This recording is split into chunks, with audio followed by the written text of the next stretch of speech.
Was Madara just double-crossed? Did I just see the god with every plan possible just get tricked by Zetsu? What the fuck is going on? So the chapter opens up and confirms something that many of us suspected. Sasuke is still a dick. He pretty much tells Kakashi and Sakura, y'all both useless, shut the hell up, y'all have no say-so in anything. And I was just a little bit like, Kakashi, why are you taking this from this little bastard? I mean, I understand the situation is dire right now, but he's just like, Sakura, why do you care? Because Sakura, you know, she's asking him whatever, what's going on out there, and he's like, what does it matter to you? You can't do nothing anyway. And then, like, when he tells Kakashi, just like, you're in the same boat, just shut up, I was like, and Kakashi just takes it. He's like, yeah, you know what, he is right, I'll let him, you know, be in charge or whatever. And I'm just thinking to myself, like, I know we're in a you know, dire situation right now, but I would not be taking this. And I like how Naruto tries to stand up to him or whatever. He's like, you know, I'd probably come up with a better plan than you. So at least Naruto's holding it down, even though Sakura pretty much just stands there. Yeah, you're right. I'll shut up. And Kakashi's like, I agree. Like, I don't get this right now, but fuck it. Although if you look into it a little bit closely, it is interesting that Kakashi trusts Sasuke enough to say, yeah, I'll let you be in charge of the team right now. So you can say that, like, interesting enough. Like, I guess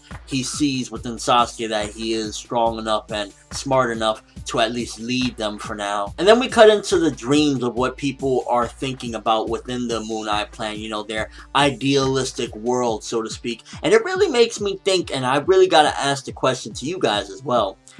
To a certain degree, of course. Is the Moon Eye plan really that bad?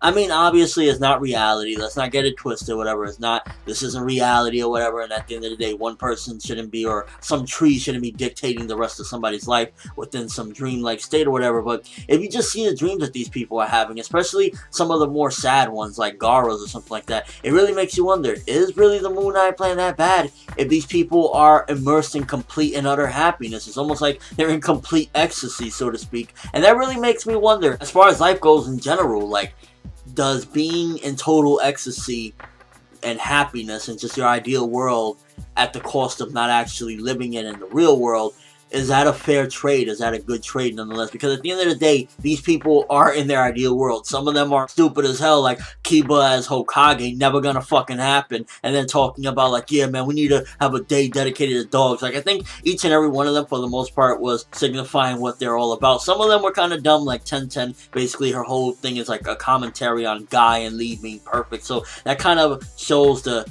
characterization we've gotten of them the entire series. While some are intricate, some of them are just like that, because then you get something like Gaara's where he's kind of capturing the childhood that he missed out on. So I found that one to be interesting. And I was wondering, with Tsunade's, was that an adult Naruto as Hokage, or was that Minato as Hokage when, you know, the beginning of her little thing and then you see her with Naoki and whatnot? I was curious, is that actually her ideal world with Naruto, or it kind of looked like Minato, so I'm guessing that was Minato and that was her ideal world with Jiraiya still alive, Minato still alive. So it was interesting to see that one. But the rest of them, it was just so simplistic, like Hinata on a bench with Naruto, Choji eating and bitches still loving him, Shino having like this perfect bug. Shikamaru surprisingly wasn't different from the real world. Like, he is so like just like bored of anything, because yeah, at the end of the day he's still Shikamaru, like so troublesome that his ideal world is still him being like, this is too troublesome, which I found odd. Like, out of everyone's ideal world, his was the most like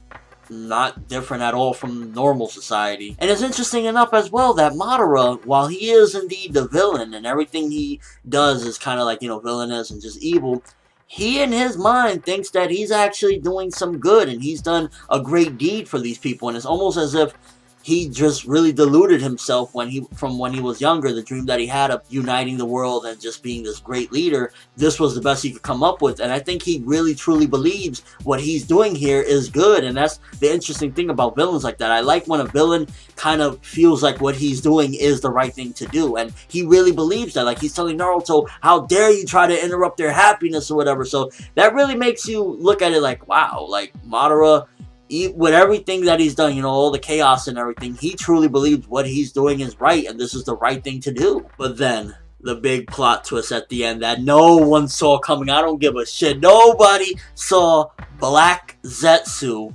betraying Madara like this and just ultimately being the true will of Kaguya. When he first, like, I was confused. I had to read that a couple times. I was like, wait, what the fuck is going on? So in essence, Black Zetsu, even though Madara thought that this entire time it was his will that he created in there when he was an old man or whatever, I guess since his will was corrupted, because remember, he destroyed the whole reincarnation thing. He was supposed to die, and then Indra continues to be passed on to the next person, Sasuke.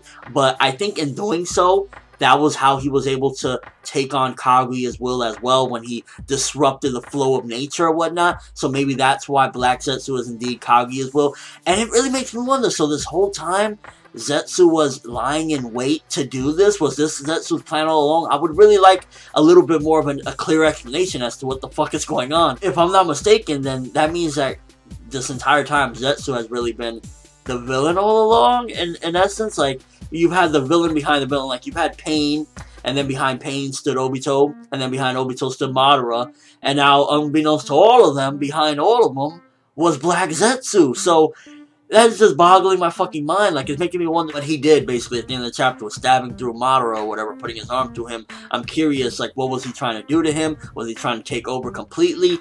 Or was he trying to revive Kaguya? So does this mean confirmation that Kaguya is going to be the final villain? She's going to reincarnate within Madara. Madara is going to turn into a chick, an old chick or something like that. Either way, did not see that coming. Crazy plot twist, to be honest with you. And I'm just like, fuck, what's going to happen next? Like, at this point, it's really hard to predict when it comes to Naruto. Some things might go a different way, like you might think the mysterious foot person is someone else, and it ends up being Kabuto, and then this one just completely threw me for a loop, and it almost is interesting enough to the point to say that, like, fuck, like, the villain that we thought was the villain for a long time now was not the real villain in charge, even though he thought he was. And that really makes me wonder as well what Madara will do after this as well, because he's at this point thinking, you know, I'm God. It doesn't fucking matter what you say. But with Black Zetsu's betrayal, it makes me wonder, is he going to still fight for that position? Will he be able to do anything because he can't even move? This is a huge game changer right here. This is going to change the entire plot for a big twist, to say the least. I don't know good or bad because I don't know too much about Kaguya. We only know based on what we've heard thus far.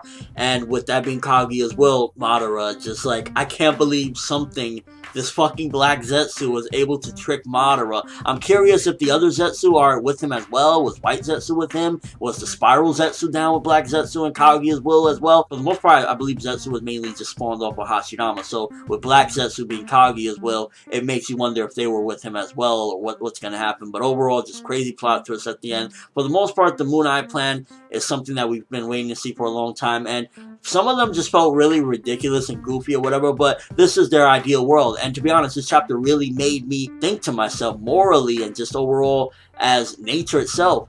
Is the Moon Eye plan that bad, really, when you think about it? Is that a bad trait, to get everything you've ever wanted at the cost of just not being actually around? Like, mentally you're living it, but you're not really around. I don't know. I just found that curious. And overall, a crazy plot twist at the end. A little bit of getting more into the characterization of Sasuke. He is still a dick, and I think he's not completely 100% on the side of good. I mean, he's telling Kakashi, shut up. Sakura, you're useless. Kakashi, you're in the same fucking boat. So we get characterization of Sasuke in the beginning. I think a little bit of who he really is shining. I mean, at the end of the day, even the old Sasuke wouldn't have said stuff like this. So if he was really truly like the old Sasuke that he used to be, as far as like, you know, I'm good, I'm with Team 7, he wouldn't have said some of these things. And just overall, again, that fucking ending just got me. I'm just really curious to see where things are going to go at this point, because now it's like, we have a whole different game changer. If Kaguya becomes the main villain, then who knows what the fuck's gonna happen, because she's not gonna be like Madara. She's gonna be way more ruthless, and I think at that point the gourd would be useful to seal up Kaguya and get rid of her for good if the right person gets their hands on it. And overall, I gotta say 8 out of 10. Very good chapter.